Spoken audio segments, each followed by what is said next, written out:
You are listening to the Mother of All Talk Shows podcast with George Galloway. I've been looking very closely at the property market in Wilmington, Delaware. It's not somewhere I would myself prefer to live. In fact, not many people do prefer to live there, least of all the people who actually have to live there. But it is the site of a house in which the landlord is charging $50,000 a month in rent to his own son. Now, I can tell you with a degree of expertise that the average rent for a house that size in Wilmington, Delaware is $2,200 per month. And yet, that tenant is getting $50,000 from his own son. How does that work? Well, first you need to know that the tenant is the ever so reliable cove, Hunter Biden. He of the laptop, he of the garage, where highly secret, utterly confidential, and very, very explosive documents about Ukraine and, interestingly, about the UK. Maybe they were just going through it alphabetically.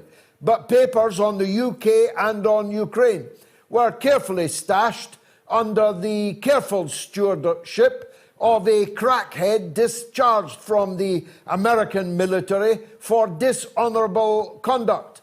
A man who filmed himself quarreling about a gram or two of crack cocaine on which he had been short-changed before cavorting with a very, very young prostitute, all on his own camera, all on his own laptop.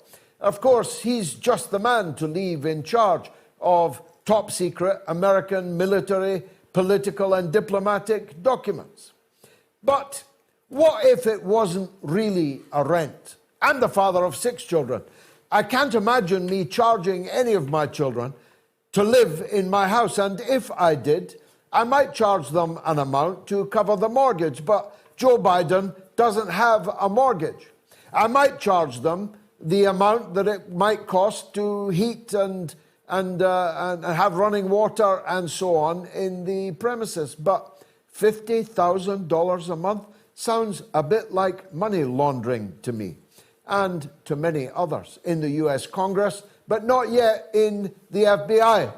What if it wasn't really $50,000 worth of rent, but a passing on to, I don't know, the big guy, whoever he is, of a payment on a business deal, possibly a corrupt business deal? Well, a clue can be found in the fact that precisely $50,000 a month was being paid to Hunter Biden from a foreign commercial entity based in Sweden. So every month, Hunter Biden got $50,000 and paid his father $50,000 in rent for a 3-bedroom house in Wilmington, Delaware. Now, you'd think the FBI would be interested in that. Interested enough to perhaps, I don't know, raid the house. Perhaps interested enough not to allow Biden's own lawyers to do the searching and bring the documents, or some of the documents, into the FBI. You'd think the FBI might turn up with a camera crew, you know, like they did in Mar-a-Lago, in Miami, in Florida, at the house of President Donald Trump. You'd think the FBI would be in there fingering the underwear drawer of Hunter Biden, of Joe Biden, but then when you think of it, their underwear is not so fragrant as Melania Trump's is likely, I don't know, but likely to be. You'd think the FBI would now be bringing up charges against Hunter Biden at least, but against Joe Biden, who says he inadvertently misplaced those documents. As Edward Snowden said, I wish I'd thought of that explanation. It is prima facie a breach of the Espionage Act of 1912, self-admitted, when you have top secret documents, you're not allowed to inadvertently misplace them. And it turns out he shouldn't even have had the documents in the first place. They were not his documents, but Barack Obama's documents. He was only the vice president. But here's the clue. He was the vice president with responsibility for Ukraine. The very Ukraine where Hunter Biden was being paid $100,000 a month to sit on the board of an oil and gas company, even though the only thing he knew about gas was how to pump it into that pretty little silver Corvette behind which these top secret documents were being stashed. Are you smelling a rat yet? A big, giant rat? But in fact, there's two of them. The first is the act of inadvertently misplacing top secret documents you should never have had in Hunter Biden's garage, who can't look after his own laptop with all the incriminating material that was on it. But there's a second rat. Why now? Why are we being told about this now? First of all, the FBI had this knowledge 10 days before the midterm elections in November, which were dominated in part by Donald Trump's inadvertent misplacing of top secret documents in locked cabinets inside his own residence. But why now, in another sense? Who has brought these documents to our attention? Who tipped off the FBI about the existence of these documents, the whereabouts of these documents? Is someone determined that Joe Biden has now served his purpose and should be shuffled being the operative word, off the political stage, bringing to power President Kamala Harris? God save us. Well, here's another interesting factoid. If Joe Biden had resigned last month, Kamala Harris would have taken over as president, but would only have been able to serve one further term as president of the Republic. If he resigns next month, Kamala Harris can serve out the rest of his term and then go for 2 full presidential terms. Good timing, huh? It looks that way to me. Now, if the big guy, whoever he is, was due 10% of a payment from a foreign entity, in this case, an entity with the word China in its title, though I have no idea whether it's a Chinese company, that would have been a matter of great import, might even have been a barrier to Biden becoming president in the first place. But it would certainly, wouldn't it, be a barrier if he didn't declare the income, the 10%, if he was indeed the big guy, was getting from this foreign entity, even though he would be debarred constitutionally from receiving payments from a foreign entity. But it turns out that Joe Biden didn't even declare the $50,000 a month rent he was charging his own son, Hunter. Never mind any 10% he was receiving from foreign entities. Enough on the Biden crime family. We'll be talking to real experts about that in the course of the show. Let me turn to Davos. The private jets arrived in their hundreds. 55 heads of state and senior cabinet ministers arrived in the Swiss Alps for Davos. Britain was strongly represented by Sir Anthony Blair and Lord Peter Mandelson. That was the dead strength of the British representation at the conference. Mind you, they were busy enough, both of them meeting heads of state. I don't know how that works.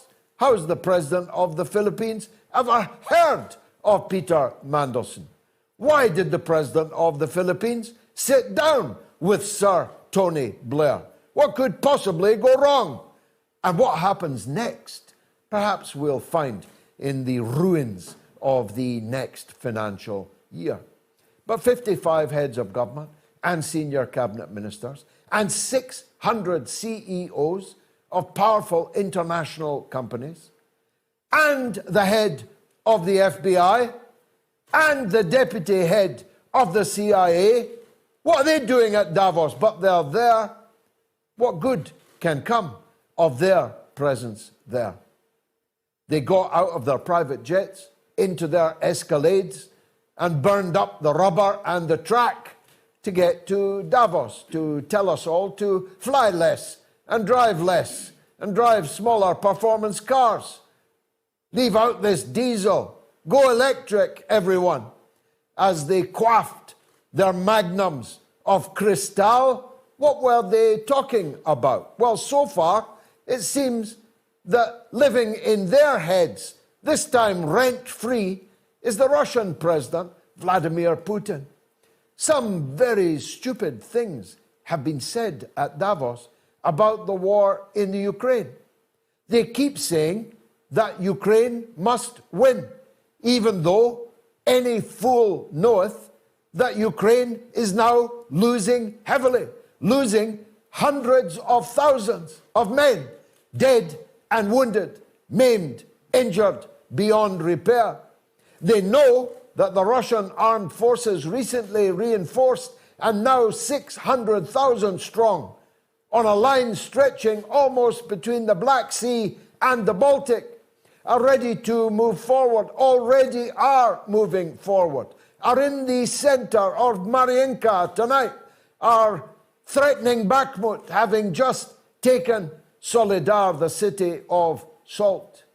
They know that the Russians are overwhelmingly winning this war, but they continue to say Russia will not be allowed to win it. So what does that mean?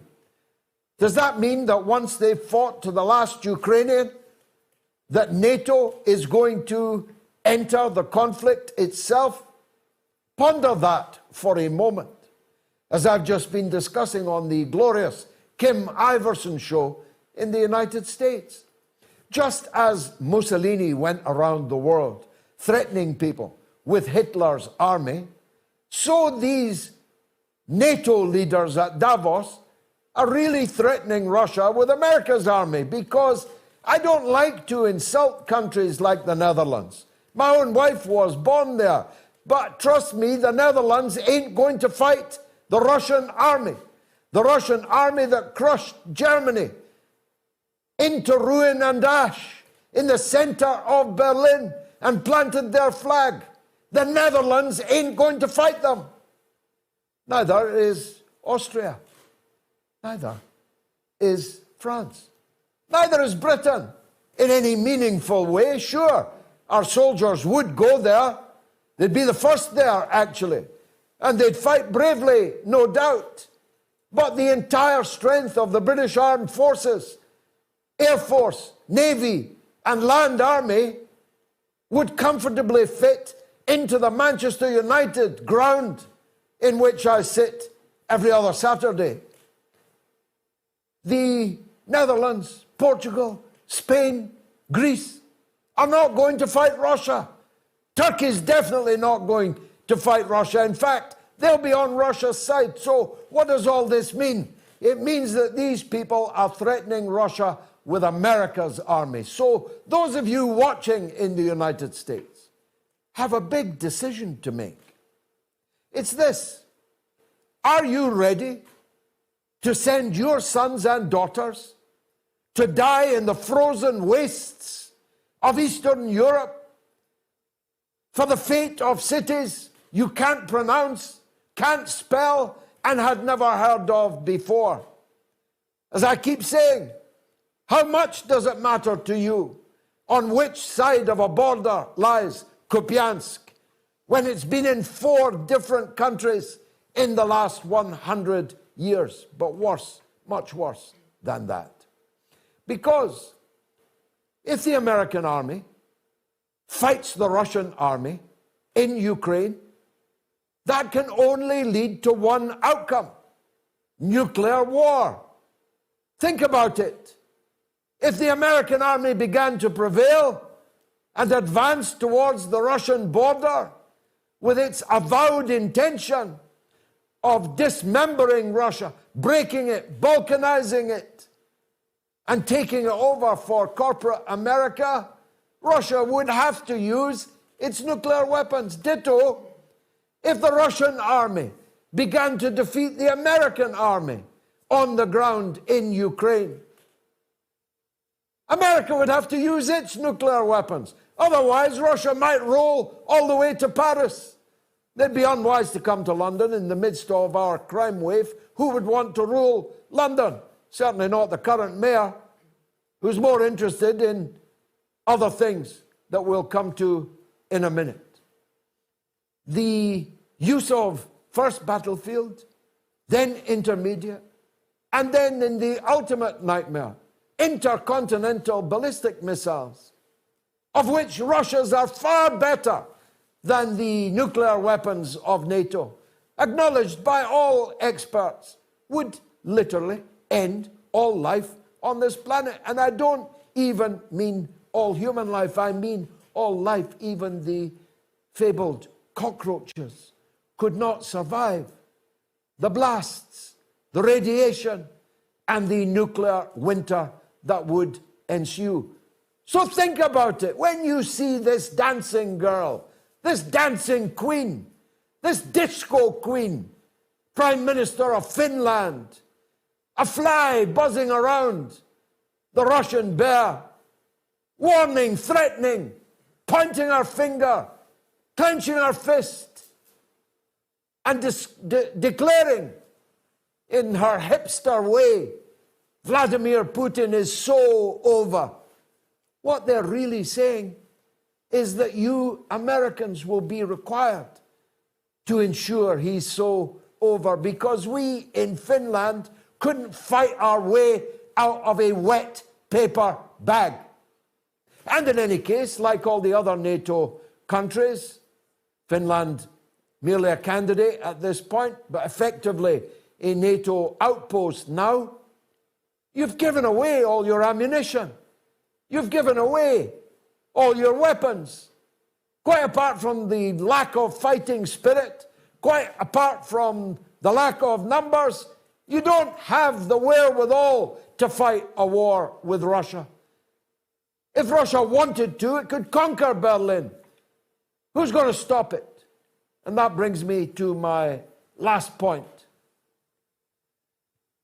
The Germans have decided to send their tanks to fight Russia. Take a second to let that sink in. Leopard tanks with German insignia upon them are being given to Ukraine to fight Russians. And if they cross the lines of Lugansk and the Donbass, they'll be on Russian territory. German tanks on Russian territory. What could possibly go wrong? Think about it. You need to vote in our poll. 16-year-olds should be legally able to change gender by self-declaring. This is a raging controversy in Britain, but not only in Britain. A, agree. B, disagree. At the moment, on the Twitter, it's agree 18%, disagree 82%. On YouTube, it's agree 9%, disagree 91%. On Telegram, it's agree 3% and disagree 97%. And on the YouTube community poll, it's agree 4%, disagree 96%. Thousands of people have voted already. You can get your vote in by the end of the show. Now, I have the great honor in life of knowing that I am a personal friend of Julian Assange, the world historic political prisoner languishing in a dirty dungeon in southeast London, in Belmarsh jail, in as harsh a prison regime as it's possible to imagine in 2023 in Britain, surrounded by terrorists and head-chopping, throat-cutting Islamist fanatics, child killers, and foul murderers of all kinds. And there sits this gentle journalist, Julian Assange, convicted of nothing, held in Belmarsh on an extradition matter. And of course, we're now reaching the witching hour in the case of Julian Assange. My first guest, Kevin Gosztola, has just written a book, a very fine book, about the case of Julian Assange. A clear political trial, case, procedure. Julian has committed no crime except telling the truth. And Kevin has told the truth about Julian so brilliantly in this book, we had to have him on. He's the author and co-host, he's the author of Guilty of Journalism, the political case against Julian Assange, and co-host of Unauthorized Disclosure and curator of the Dissenter newsletter. Kevin, thank you for joining us. Let's start with Julian and your book. When did you decide to write it? How long did it take? And give us the essentials of the case you're making. Yeah, the book is a long-term project. It goes back to the reporting that I did in 2012 and 2013 on Chelsea Manning, who you might recall is the whistleblower who provided the documents to Julian Assange and WikiLeaks that were published, for which he's been criminalized for sharing this information with the world. And it contains reporting that I did on U.S. whistleblowers like CIA whistleblower John Kiriakou, Edward Snowden, Jeffrey Sterling, a CIA whistleblower, Daniel Hale, a drone whistleblower who right now is being held in a U.S. prison in conditions that are typically for terrorists. So much like Julian Assange being in the Belmarsh high security prison, we have a drone whistleblower here in the United States who is getting this communications management unit treatment that perhaps Julian Assange will be subjected to if he were detained or imprisoned here in the United States. So I started this, this is a culmination of a lot of work, but really with this looming trial, which, you know, we have to, as you said, we're in the witching hour. You have to admit that we're getting extremely close to that moment in which there won't be options available for Assange to prevent him from being put on a plane and brought to the United States. So I wanted to make sure there was a book available here for everyone who's a U.S. citizen in particular, but I'm sure it will be beneficial to those throughout the world to read and understand what's going to happen when the U.S. prosecutors bring him into a courtroom in Alexandria, Virginia, and arraign him and then put him through a 1 to 2 year ordeal at least and try to put him behind bars for a long time for sharing with us a wealth of knowledge that I think has been beneficial to many, many people. Now, some people will be saying to themselves, well, he'll get his day in court and we'll be able to hear what he has to say, maybe even see it. But that's not true, is it? Yeah, no. And in fact, that's why I wrote the book, because it raises a whole range of issues, which, yes, we've heard about them minimally, just a bit from his defense attorneys in the extradition proceedings.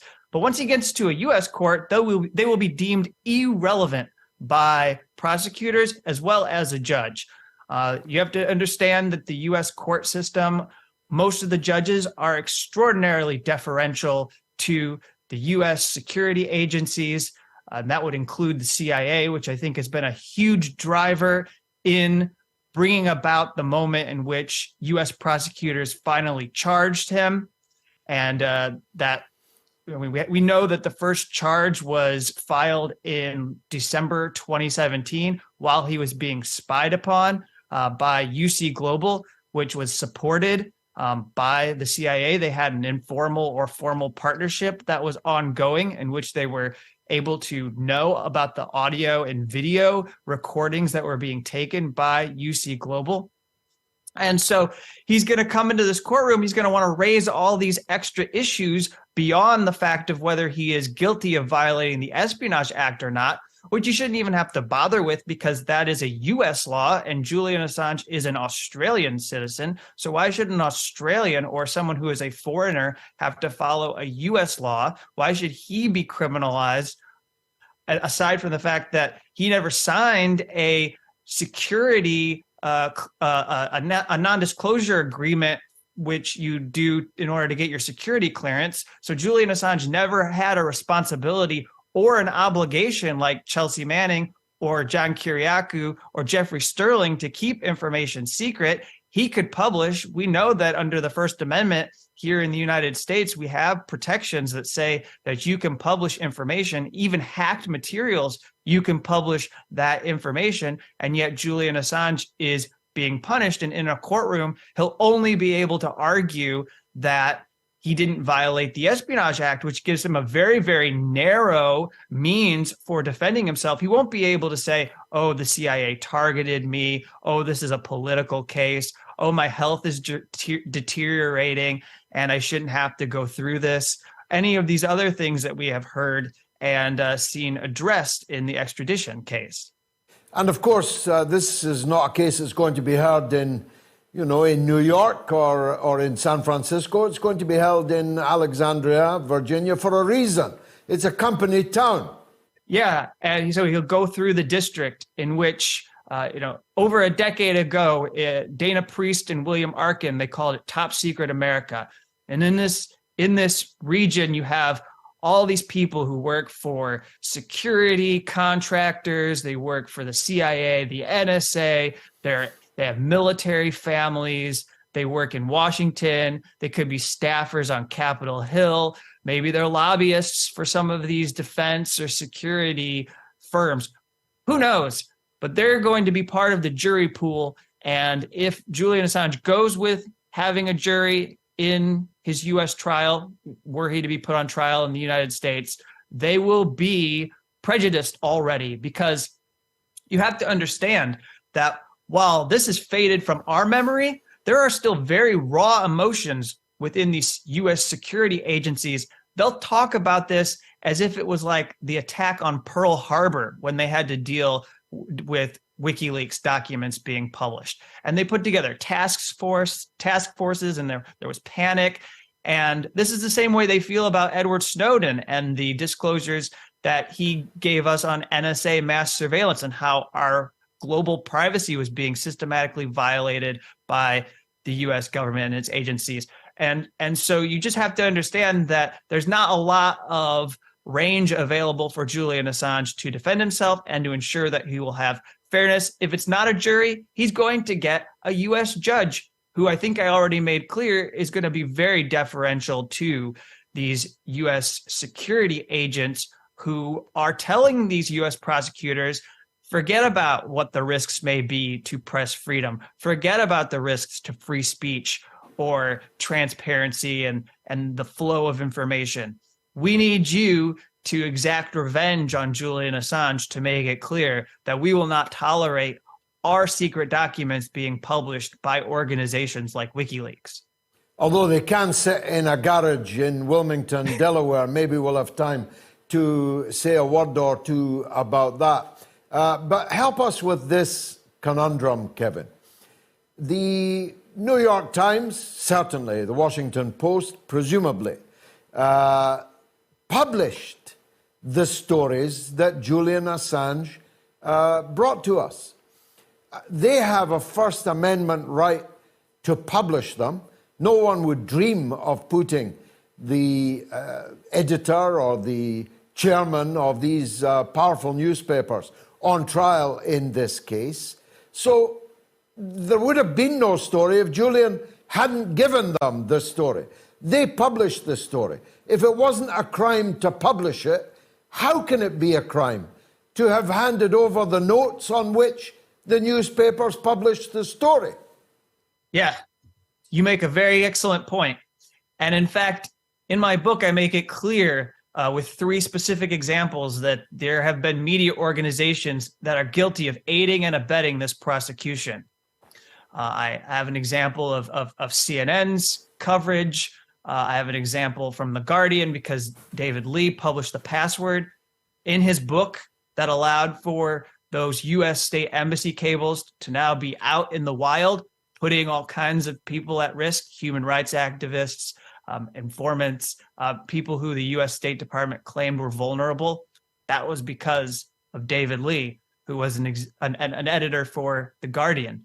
So I have those examples. But more broadly, there's a language in which the New York Times speaks about Julian Assange and how they collaborated with Julian Assange that makes him vulnerable, makes it easier for U.S. prosecutors to target him. They say he's a source because he shared documents with them. But that is a very stupid way of talking about Julian Assange because it's not reasonable. He is not the originator of the documents. Chelsea Manning is the source. Chelsea Manning had the documents as a U.S. military intelligence analyst, submitted them through the WikiLeaks portal to Assange and WikiLeaks anonymously, and then they went through and authenticated those documents, and then they partnered with media organizations and chose to work with the New York Times, The Guardian, and Der Spiegel initially on those war log documents. And then they had many more organizations that they worked with on the state embassy cables. Now, the New York Times doesn't want to be held liable. They're too afraid of the U.S. government that they're going to come for them and try to pursue them for holding the warfare state of the United States accountable. And so they say, Julian Assange is not a partner. He is our source. So we do not have to treat him as an equal. And then what they do is they make it very easy for the CIA to target Julian Assange, to treat them as not a journalistic organization. They make it easy for the Justice Department to turn around almost a decade later and issue these charges. And so where we're at is partly the responsibility of the U.S. press that has us talking about Julian Assange as something that he is not, because he very clearly is a journalist, no matter what you want to say about how you dislike his work and the way he opposed U.S. empire. Now, there's another issue here. Call me naive. I could see what was in it for someone like Pompeo to be literally planning to murder Julian on the streets of London, outside Harrods. They had drawings, they had blueprints for the murder of Julian Assange in London. I could see why some twisted warmonger like Pompeo would have that kind of mindset. What I'm wondering is, what's in it for Joe Biden? What's in it for the Democrats? Haven't they got enough trouble without putting Julian Assange on trial?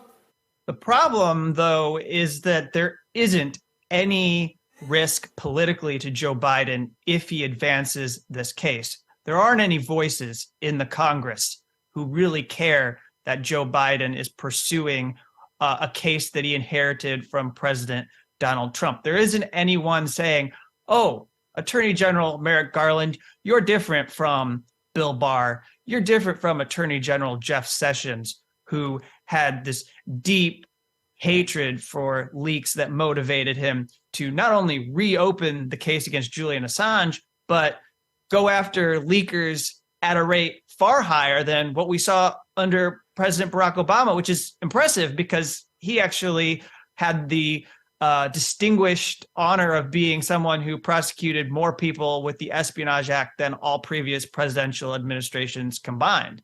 And so, you know, the fact is that Joe Biden has nobody in the establishment telling him that this is going to cost you if you prosecute Julian Assange. I mean, until there is some kind of a political risk to him, he's going to stay focused on these other things that, you know, are far more in his peripheral vision, like what you just said about the classified documents that were found, and the other investigations that Republicans are talking about, many of them that don't have a lot of merit in my view, but they're important because they have a scandalous tinge to them that means that you must pay them some kind of an attention. You have to deal with a divided Congress. And so what the security state apparatus of the U.S. wants to do in bringing Assange to trial in their act of revenge, he's not going to stop it, because to make them angry is far more of a problem for Joe Biden than it is to take a stand and protect the First Amendment and press freedom principles. Well explained, Kevin. Where can people get your book? The book is available from Seven Stories Press. You can find it online. You can get it wherever books are sold. It's available for pre-order right now. You can also find a way to get copies by being a subscriber of my newsletter, which is free at thedissenter.org.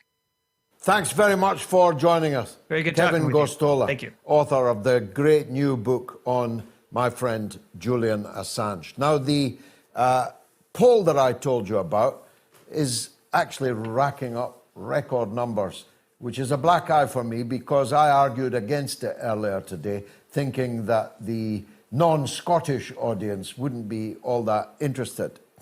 The proximate reason for the poll is this.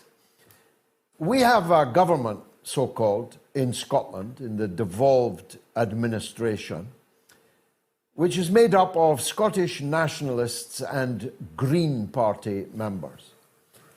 And they've run into very, very deep political mud over not independence, not climate issues, but the absolute infatuation that these two parties have with issues of sex, of gender, and of other people's children.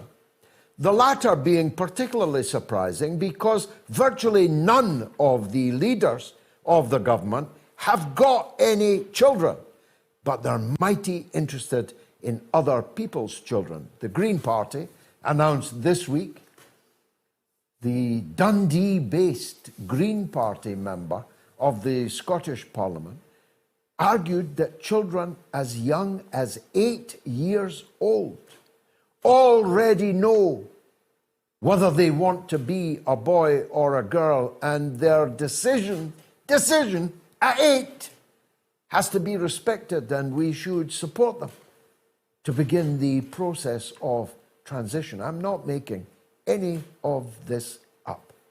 And the government itself has already passed legislation which says that at the age of 16, when you're too young to smoke, too young to drink, too young to buy a lottery ticket, you can, merely by self-declaring, change your gender.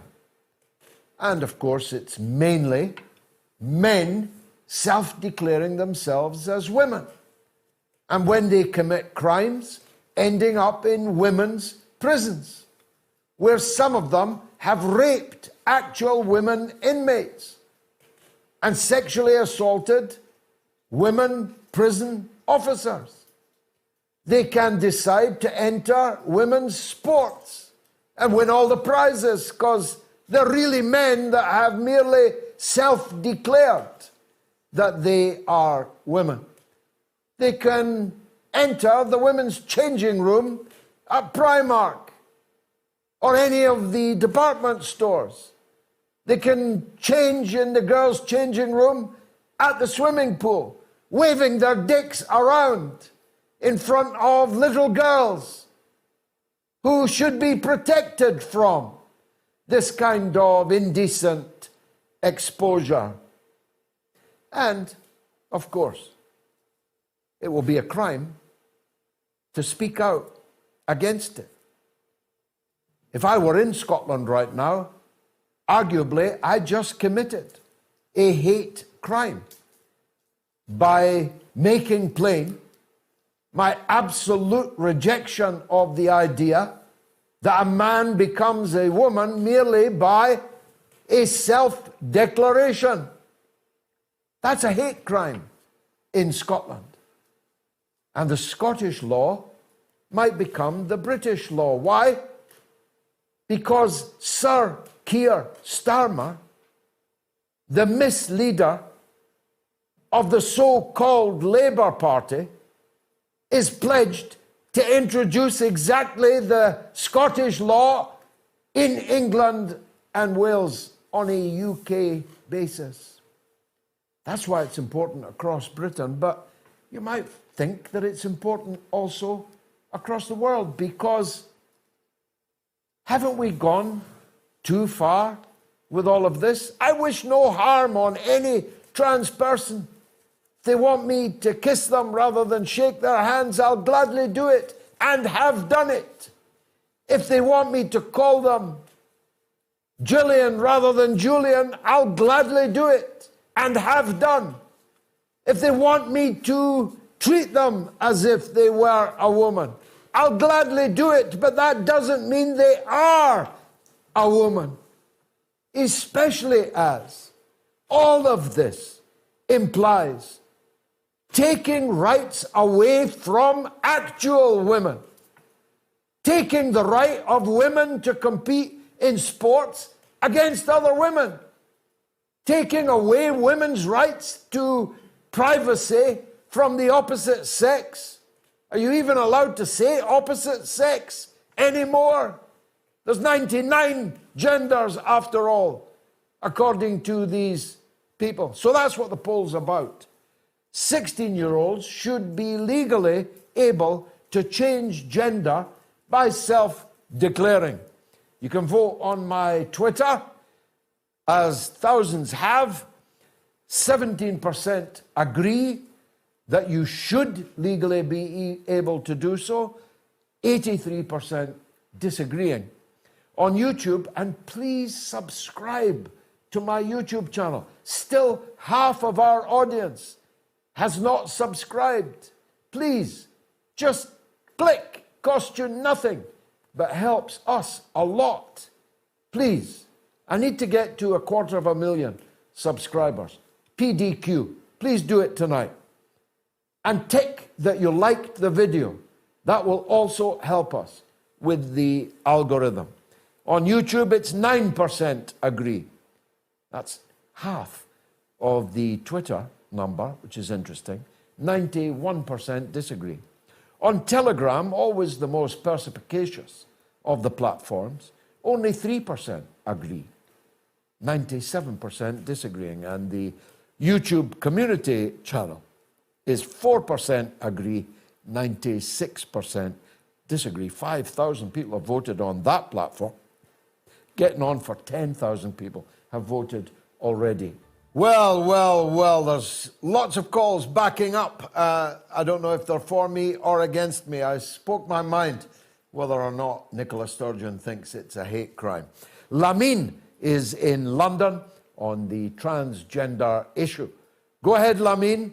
I've got 2 points to address, if I may. Go on, yeah. One of it is, I just read an article on the BBC. It's absolutely disgusting. It says, Ukraine's interior ministry leadership killed in a helicopter crash. And then when you read through, it says there is no indication the crash was anything other than an accident. How can you write something of such? So they're blaming the Russians, and when you read through it, which most people would not go through it, it's just hypocrisy. The second point is, I'll be very quick, Nicola Sturgeon. She wants, absolutely disgusting, trans people to change their legally recognized sex. And although she's fighting on young people to recognize themselves of such a sex or to belong to something, they don't even know what they know. They're absolutely young. Let them live their life. Let them enjoy. Let them grow. Let them know. Let them exploit. Let them explore the world instead of just making them. I don't understand this. George, I'll leave you to it. Please explain. Well, yeah, I mean, I wish I could explain, Lamine. It's perhaps an issue of my age and class, but I literally can't explain it. I don't know why this phenomenon, which, according to the census, involves 0.5% of the British population, has come to so dominate public policy that hospitals and schools have entirely changed their nomenclature, their vocabulary, that labour wards are no longer for birthing mothers, People who menstruate has become the phrase of the day. Leading politicians will refuse to answer a question on television of whether a man can have a cervix, and so on. It is literally beyond me, and I think I'm too old to understand it. It's the only explanation I can give. And as I've said, and I mean it, I have nothing against trans people. I believe in treating people as they want to be treated, referring to people as they want to be referred to. But you don't become one thing rather than another merely by declaring yourself so, and then taking away rights from the gender that you have now decided that you are part of. That cannot be right. I know that it cannot be right. How it has become so dominant that all the political parties of the state, all of them, even the Conservatives, even the once blue-collar Labour Party, have all bought into this. I saw a guy called Richard Leonard, a former trade union official, a former comrade of mine, going literally bananas on television because the British government has stepped in and tried to put a stop to this Scottish nationalist Green Coalition madness. I don't know how that happened. No one's ever satisfactorily explained it to me how that happened. After all, there's nothing else, and I mean nothing else, that would change public policy that was an issue for 0.5% of the population. Nothing. I mean, if 0.5 of the population wanted any other thing, that, I promise you, would not become law. But it's not trans people that are driving this. It's people that want to identify as supporters, super supporters of trans people. Now, lastly, before the break, it wasn't just the interior minister that was killed in the Ukrainian helicopter crash today. It was also his deputy. And it was also the Secretary of State of Ukraine. This comes a day after Zelensky fired his right-hand man, and on the day that criminal charges were filed against Arestovich for effectively treason. What was his crime?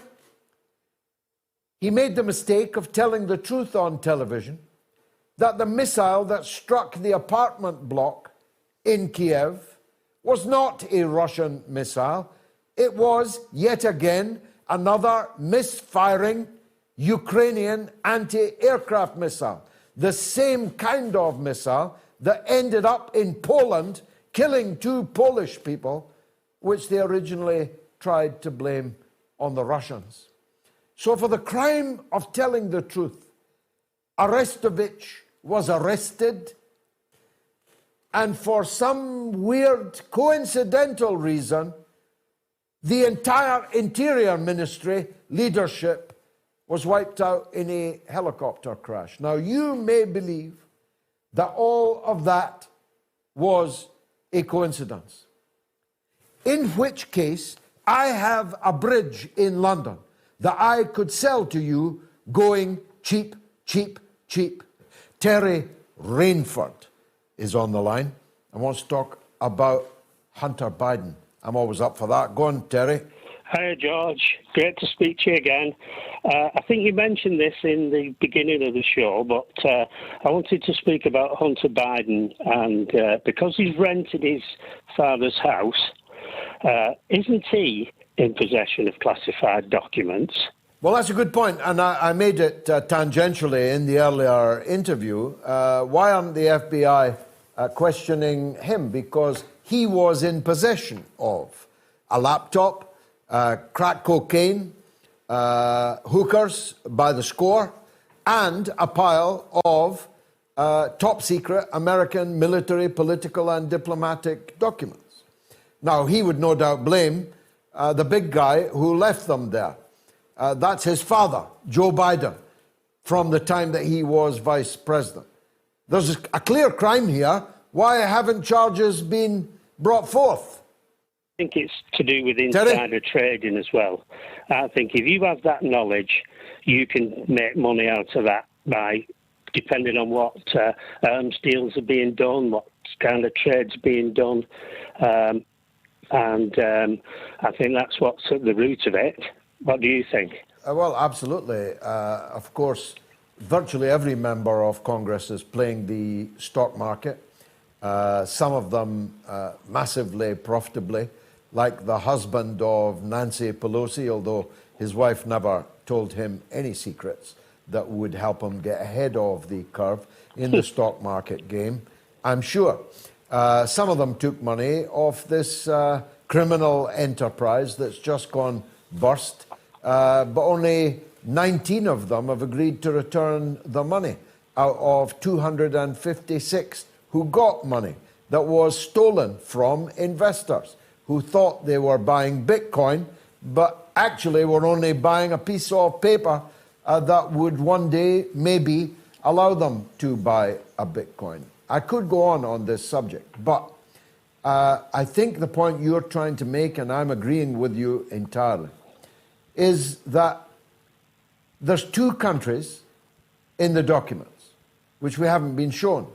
Although we were shown Trump's documents, we haven't been shown the Biden documents. But there's two countries in the Biden garage in Wilmington, Delaware. Files pertaining to two countries. One of those countries was the UK. And I'm sure you, like me, would like to know what was in Biden's top secret documents about the UK.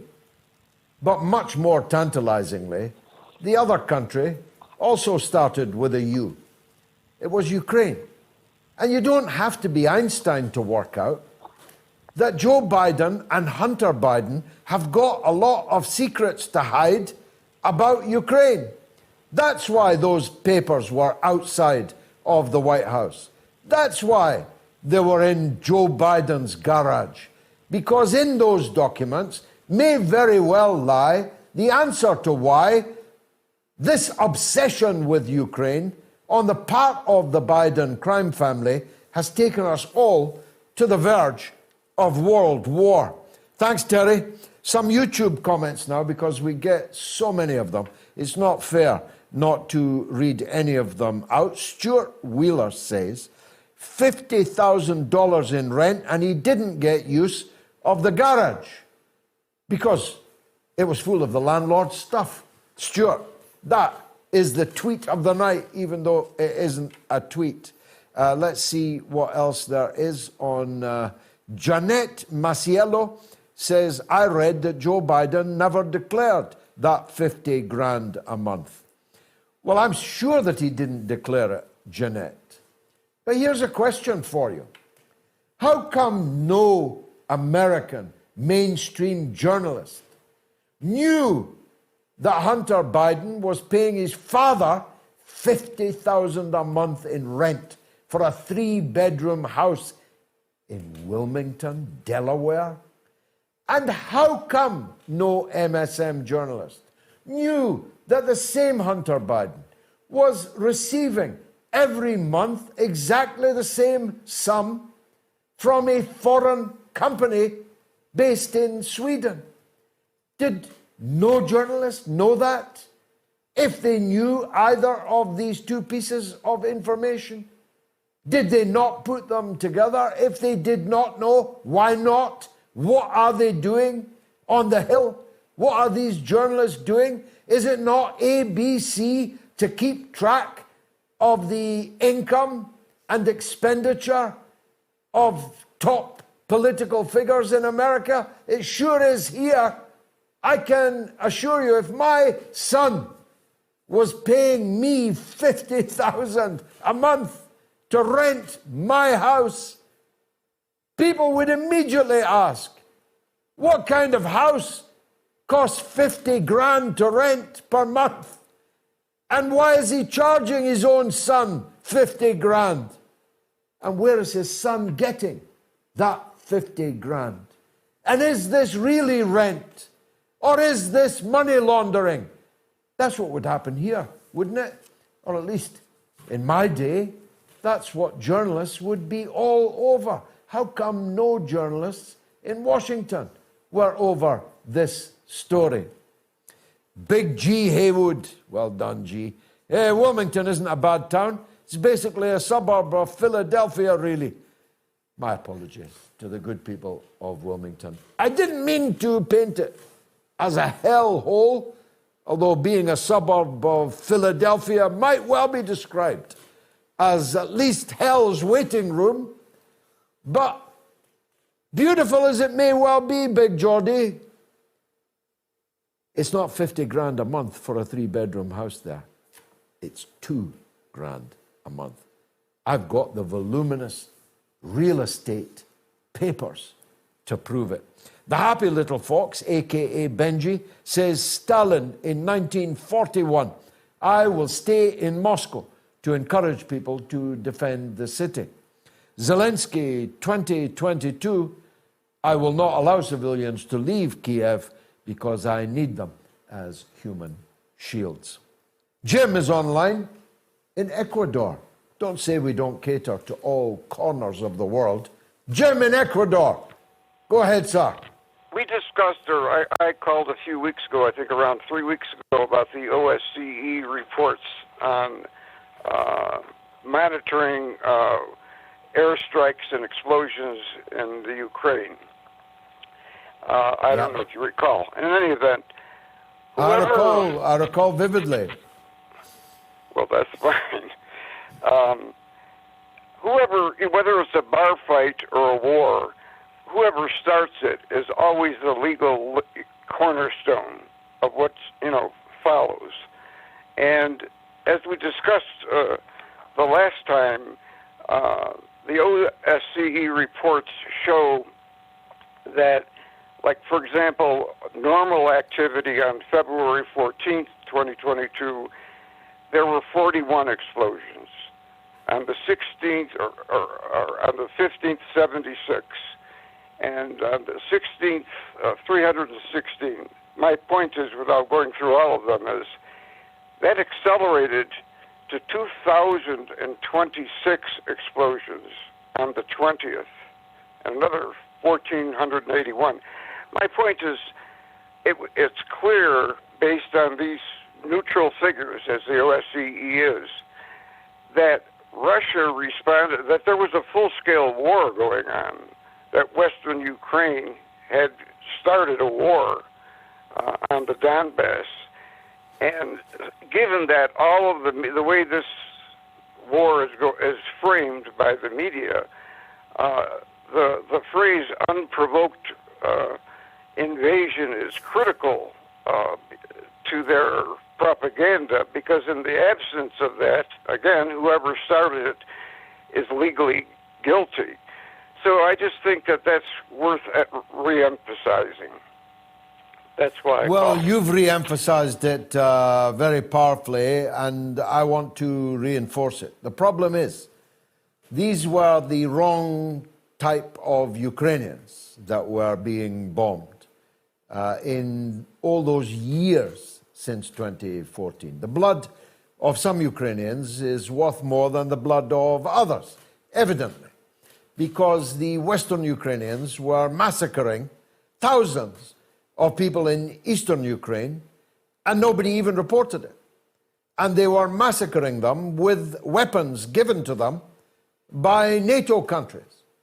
The soldiers doing the massacring were being increasingly trained by, and sometimes in, the NATO countries.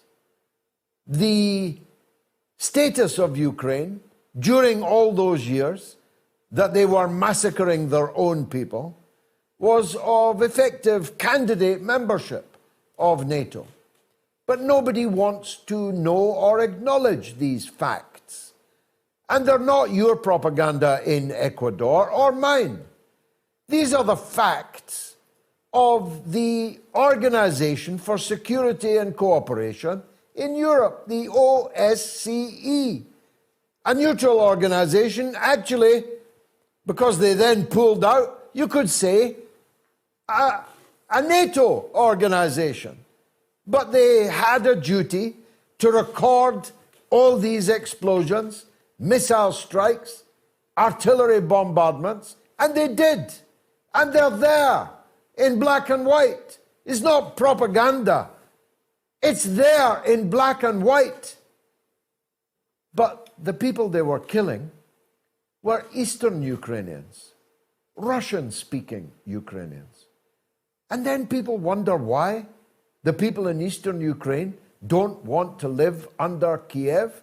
Who would want to live under a government that spent 8 years massacring them, including hundreds of small children? It makes me sick, Jim, as evidently it makes you. Our advertised guest, Laurie Spencer, the independent journalist, author, and radio personality. I do hope she's okay. She had tweeted that she was very much looking forward to this interview, and I was looking forward to meeting her. So I hope that she's fine and okay, and maybe just cut off the phone or something like that. But it's crazy in another way. We've actually got more calls tonight on a Wednesday night than we have ever had. And that's just as well, because we're going to have to take calls for the rest of the show. And thirdly, it's crazy because the poll I didn't want and said would be a flop is turning out to be one of the biggest polls that we've ever had. We've just heard from Laurie. She's had a power cut in Oklahoma caused by a huge storm there right now. No power, no lights. She apologizes. My apology, Laurie. And I'm very sorry indeed for your troubles. We'll have you on another night. Attila is in California. Wants to talk about the trans bill in Little Scotland. Go ahead, Attila. How you doing, George? Well, this is what this is about. It's about people who become a different gender competing against each other, and I think I got a pretty good little solution to this. We're going to take a little page out of the old American drag racing. We're going to have like in the Olympics, what we have now, that's the stock class. Girls, men, women, drug testing, just like it is now. Then we have modified production. Anyone that has transgender operation declared themselves, they compete together in modified production. And this way, it solves the thing about them going against women, men, whatever. And then the big one, run what you brung. You show up, no rules, no drug testing. You show up and you compete. The wisdom of Solomon. You have solved it. Thanks very much for that brilliant call. Raphael is in Vermont on NATO. Go ahead, Raphael. Hey, Georgie, I have something. Like this morning, didn't anybody understand the speech of Lavrov? Probably this is one of the darkest speech somebody can ever give. This man brought something. He brought the final solution. And I don't think people in the world understand. And those people in NATO, I heard that lady today giving a press conference, and they asked her, and then she said, they said, what do you think Putin will not use the nuclear weapon? And she said that because the Chinese told us, they told Putin. Now, can you imagine that? The Chinese told us? So we have in policy on what the Chinese told us they will tell the Russians. What am I? I'm not college graduate. I'm not super educated. But somebody like you, what am I missing? What do those people hear I'm not hearing? Thank you. Well, as for super educated, at the age of 16, I was making tires for Michelin. So I'm not super educated either, but I'm not stupid. And I know that Finland is threatening Russia with America's army, America's men and women, and materiel, its blood and treasure. If you are ready to be used to threaten other countries, then go right ahead. If the children of Vermont of Los Angeles, of Arkansas, want to die in the frozen wastes of Ukraine, go right ahead. But I'm telling you, don't imagine for a minute that that war will remain a conventional war.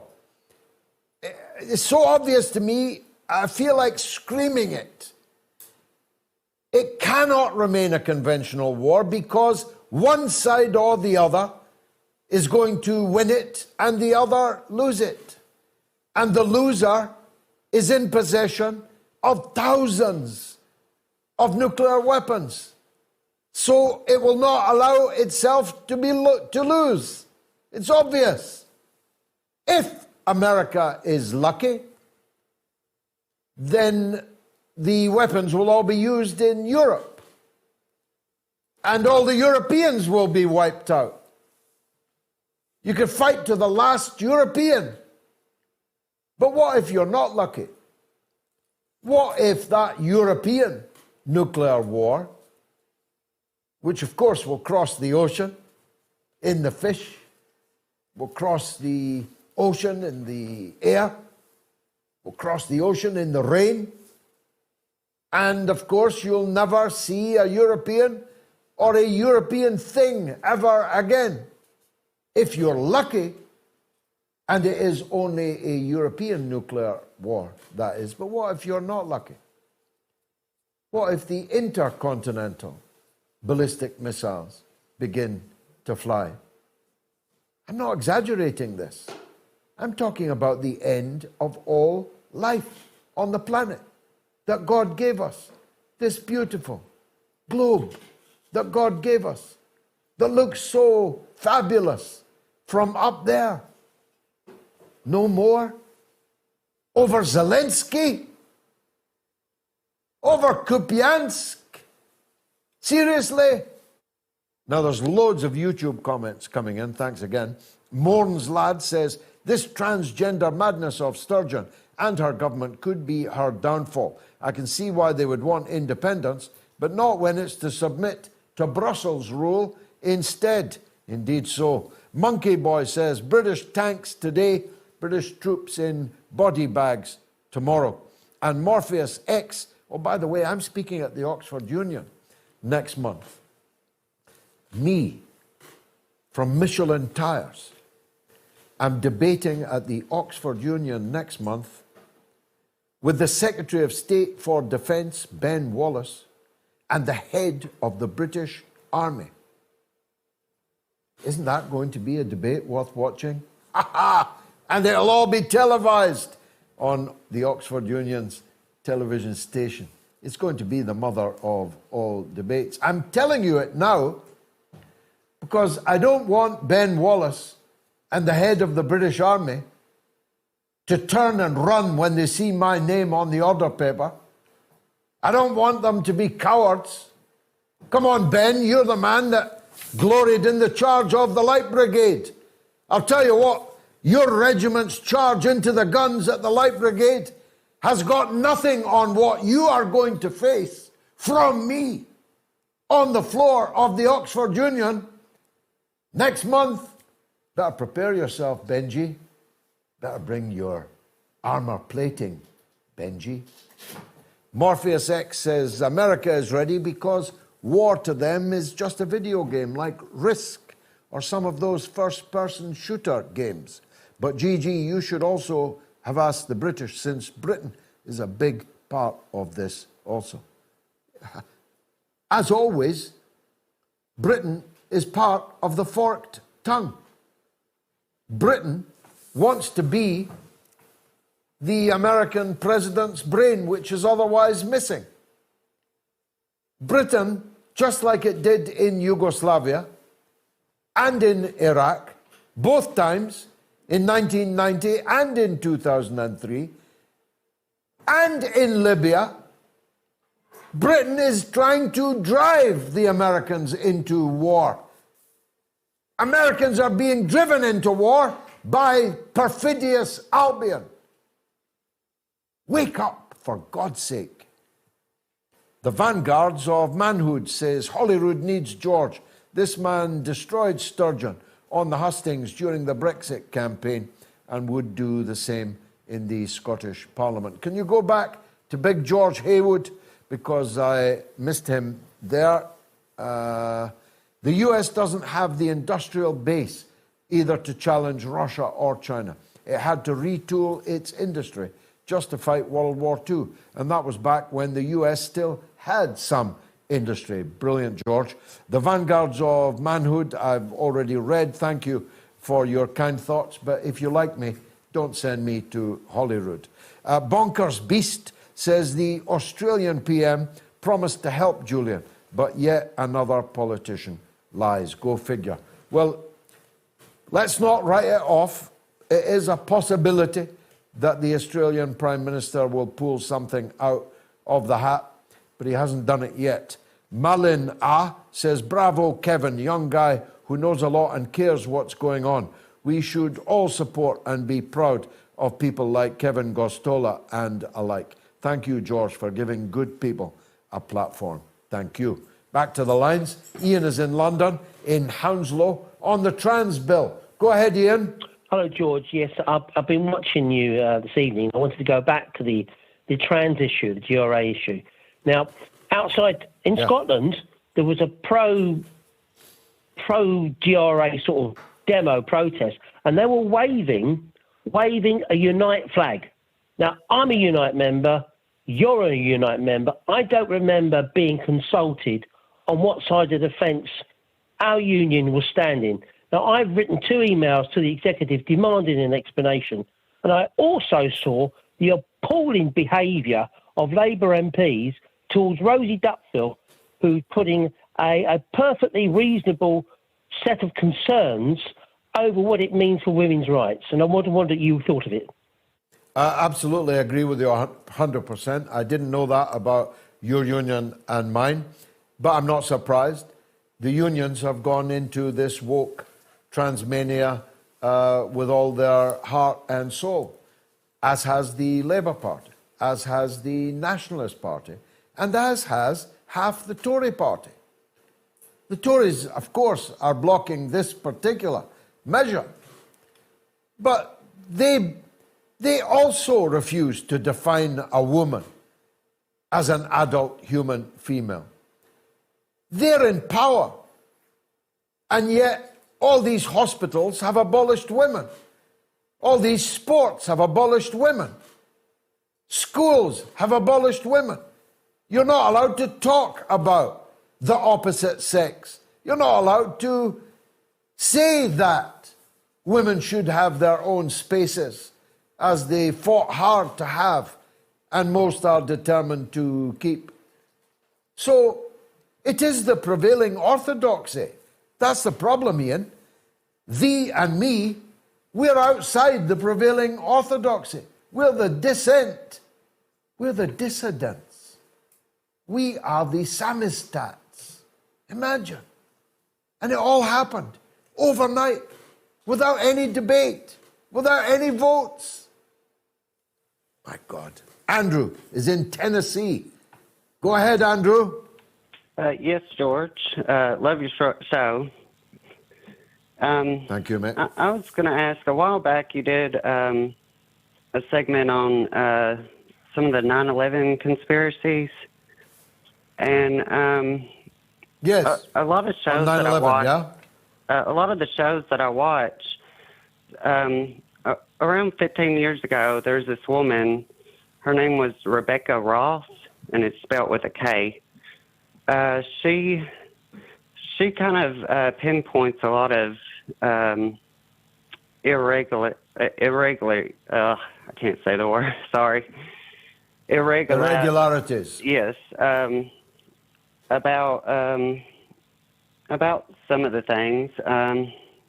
She has a YouTube, and she makes very intriguing points about a lot of the phone calls that were made from some of the victims, how there isn't any noise in the background on some of the phone calls that you would expect, passengers screaming or just a lot and then she wrote fictional novels that kind of pinpoint these things, and how she gone about doing it was she was originally trying to figure out some Middle Eastern names to come up with for her book, and then she's like, well, I'll look up the 9/11 terrorist. Well, when she dove deep into it, she realized that a lot of these people were still alive in the Middle East,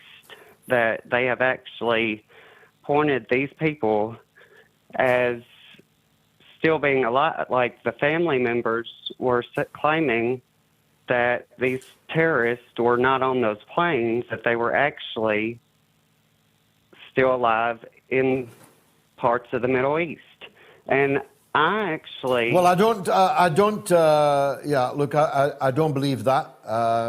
These people on these airplanes did die. I have no doubt, personally, that these airplanes were hijacked.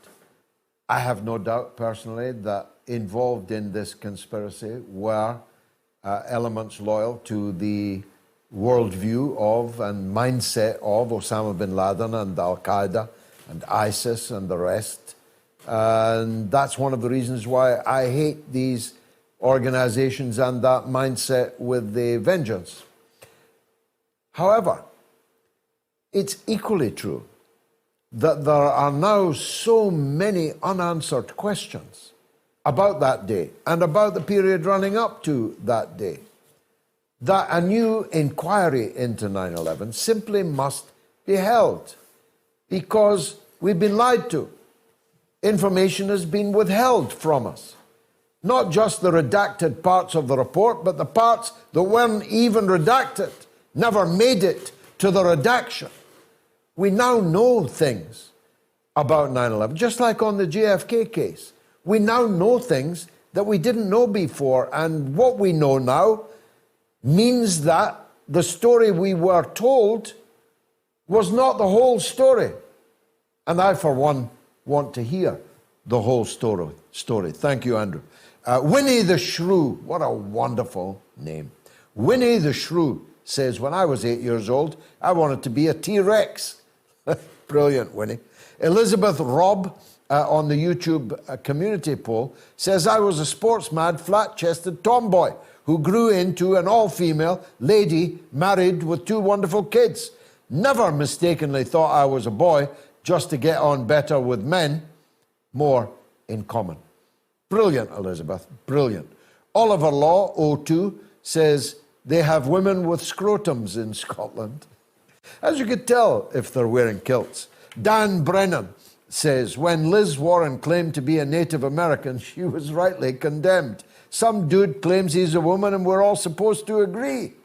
Well said, Dan. Uzi 1mm says, has that anti-Brexit nutter from the End of Sunday show called back in today? Actually, he hasn't, and I was looking forward to a dust-up with him. Now, Donald is in Inverness on Assange. Go ahead, Donald. Hi, George. Good to hear from you again. I'm phoning about Assange, but really your audience is highly privileged to benefit from your international research. I mean, I've learned, tonight you told us about the misfired missile and the helicopter crash. We'll never hear that on mainstream news. Last time, Gonzalo Lira told us about Poland doubling its armed forces. These are very important pieces of information. But let me come to Julian Assange, because I'm absolutely incensed, as you and many others are, at the UK's treatment of Julian. Never mind the USA, let's stick to the UK, who have him, to use your own phrase, that he's rotting in Belmarsh prison. Now, information is one thing, but what I want to do, George, is I want to raise the topic of conscience, because everyone's got a conscience. And in actual fact, if their conscience was not hardened and seared, as the Bible puts it, it needs to be wakened. And if their conscience was being wakened, it would be a very much cheaper and effective police force if people's consciences were being awakened. And all these people, I don't know if any of these fellows listen to your show or what, but whoever they are, they need to stop and think that they're going to have to live with what they are doing. Now, when I say live, as a Christian, I'm going a bit further than this life. But I want to just illustrate the point I want to make, George, which is actually quite brief, but I want to illustrate it with an incident that I saw in a documentary in World War II.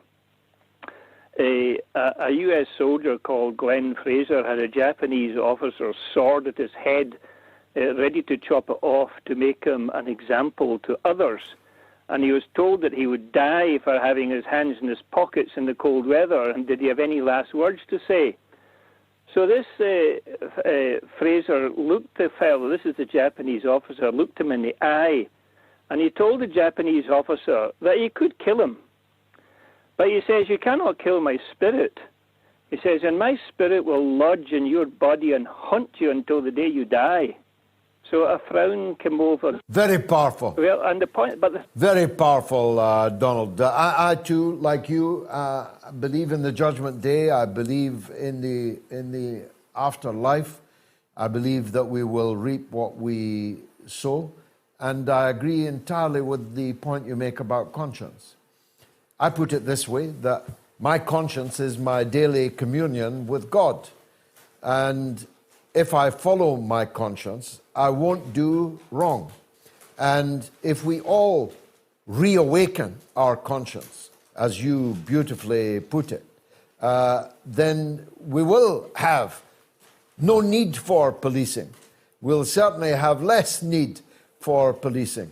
And heaven knows we could do with that. You know that they speak the best English in the world, in Inverness? And Donald is a good example of it. Lucy is in Virginia on the trans bill. Go ahead, Lucy. Hi, George. And I've never done this before, so I'm a bit shy.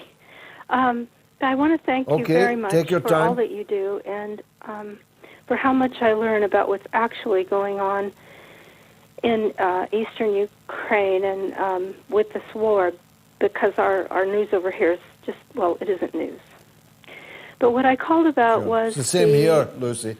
What I called about was to thank you for running this poll that you ran tonight, because this gender cult has been so disheartening for me to learn about over the last several years, and the growing momentum of it, and the insanity of it, and sometimes it feels like the sane people have left the building. There's no longer sane people in the world. But then you ran this poll, and it just gave me this huge sigh of relief.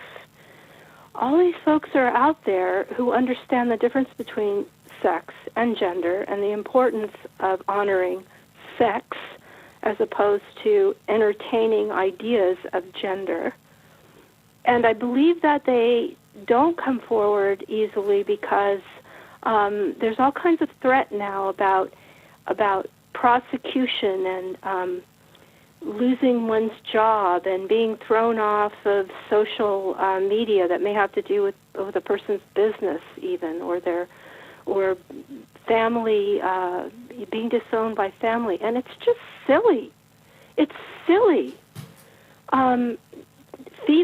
Germaine Greer said this, and I agree with her. Female is real, and it is sex. Femininity is unreal, and it is gender. Femininity is a performance. There are plenty of women who do not affect feminine, sort of the sort of thing that drag queens mock. I mean, and I was shy to call you because over where you're at, if I say the wrong thing, I could get you into a jam over hate speech. Over here, it's different. We can say a lot. We just can't be heard over the din, But I wanted to say that I came to understand... go on. I wanted to say that I came to understand more and more about this from Helen Joyce, who is an Irish writer who wrote a book recently published. It's caused a firestorm, but when one reads it, it shouldn't cause any firestorm at all. There's nothing hateful about it. It's called Trans. And Kelly J. Keene, who's an activist on behalf of women's rights, who does not call herself a feminist in any way, shape, or form, who came over here in the fall of this year to give women a safe space to speak their mind. She'd, get a permit to be in a park and bring a microphone and invite women to come to the park and speak their mind about how this was affecting them, this gender cult. And I was so moved to watch this, and also so frightened, because over here the threats of violence were very real. And I am just so thankful that you're bringing this poll, because it shows that the vast majority of people will if we all stand together, will not be afraid to lose their jobs and not be afraid of being tossed off social media and so on. Well, look, just because of the hour, I have to stop you, though I would like to have heard more from you. It was a very moving telephone call from Virginia in the USA, and I'm grateful, Lucy, to you for it. It's like we are recusants in the woods celebrating our religion. We have to go into the woods and into caves to do it. We are this island called moats, where we can freely speak our minds and be heard by people who want to hear our point of view, because we do. I literally, I could face prosecution for hate speech for what I've said tonight on the trans issue, even though I don't have an ounce of hate in my body or my mind against trans people or against any people for being what they are. I do hate people for what they do, but not for being who they are. The authorities would be very unwise to prosecute me, because I would defend myself in the court. And the court would be bigger than the room in which the trial was taking place. It would be the court of public opinion across the country, across many countries, across, if I'm not being conceited, across the English-speaking world would definitely hear what I had to say. I would speak so loud as to be heard beyond the walls of that court. So it's unlikely that they would be foolish enough to prosecute me, but they could do so. And others lose their jobs for doing so. Others lose their livelihoods. Even J.K. Rowling, the biggest selling author Britain has ever produced, Scotland has ever produced, has her name taken off the Harry Potter movie franchise, has her name taken off, has the actors in the movie that she wrote denouncing her and refusing to share a stage with her. Even someone as powerful and rich as she is threatened with no platforming and sanctioning and so on. This madness has gone far enough, has it not? Because we are the majority. Of that, I am absolutely certain. On this, we are the majority. So how come we are being dictated to and criminalized for expressing the view of the majority in a democracy? Look, I've got no time to go further, though I'd like to. More than 10,000 people voted. It was overwhelmingly on my side and on Lucy in Virginia's side. That should tell you something. I don't have time for anything else but to invite you on Sunday at 7 p.m. UK time for the mothership, for the mother of all talk shows. It will always be the most important night of the week, for me at least, and I think for many of you. Our audience of last Sunday has exploded exponentially, virally, right across the internet. Who knows, maybe tonight's show will too. Good night.